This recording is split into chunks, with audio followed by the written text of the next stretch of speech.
আমাদের আমি মানে ওই যে চুম্মা বাবা কি জন্য একটা পাগলের নাম বললেন, সে তারেক রহমান সাহেবকে নিয়ে কথা বলছে। তাকে চাইলে কি তারেক রহমান সাহেব গ্রেপ্তার করাইতে পারতো না? কোন পাগল কোন ছাগল কি বললো তারেক রহমানকে নিয়ে, এটা যদি আপনারা সাংবাদিকরা আলোচনায় আনতে যান তাহলে ওইসব পাগলের দেখবেন পাগলামি বেড়ে যাবে এবং আপনাদেরকে কামড় দেবে। রাশেদ প্রধান কে?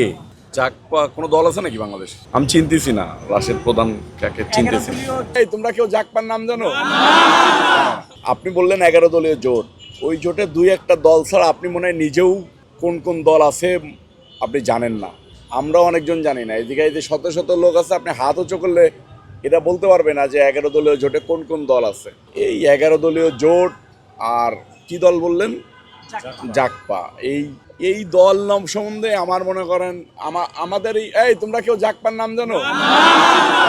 এই দল সম্বন্ধে মানুষের ধারণা নাই। আর এই দলের কোন নেতা কি বলল, এখন তারেক রহমান সাহেবকে নিয়ে কতজন কত কথা বলতে পারে, এটা তারেক রহমান সাহেব তো শোনার প্রয়োজন মনেই করেন না। তারেক রহমান সাহেবের নেতাকর্মীরা ওটা শোনার প্রয়োজন মনে করে না।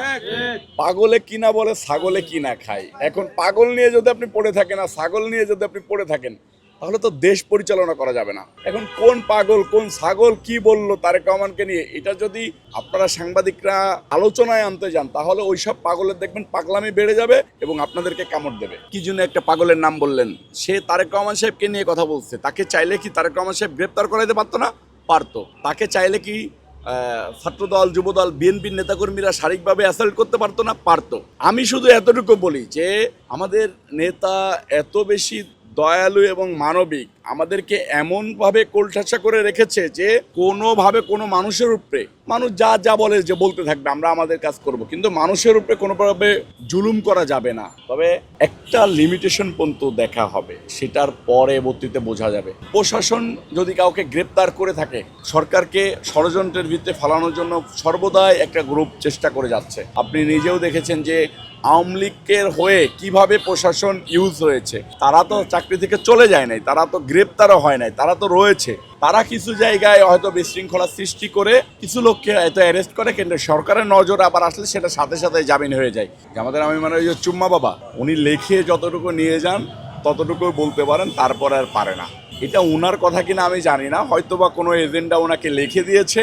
ততক্ষণ পর্যন্ত উনি বলে, উনি ওই লিখিত কপি যতদিন পর্যন্ত পাবে ততদিন পর্যন্ত এগুলা বলতে থাকবে। যতদিন পরে ওনার লিখিত কপি দেওয়া বন্ধ হয়ে যাবে ততদিন পরে উনি আর এটা বলবে না। কারণ তারা নিজেরাই তো জুলাই সনদে সই করে নাই, তারা নিজেরাই জুলাই সনদে সই করেছে 12ই ফেব্রুয়ারির পরে, নির্বাচনের পরে। একজন ধর্ষক যদি বলে যে ধর্ষণের বিরুদ্ধে আমি যুদ্ধ ঘোষণা করলাম, সেটা তো হয় না।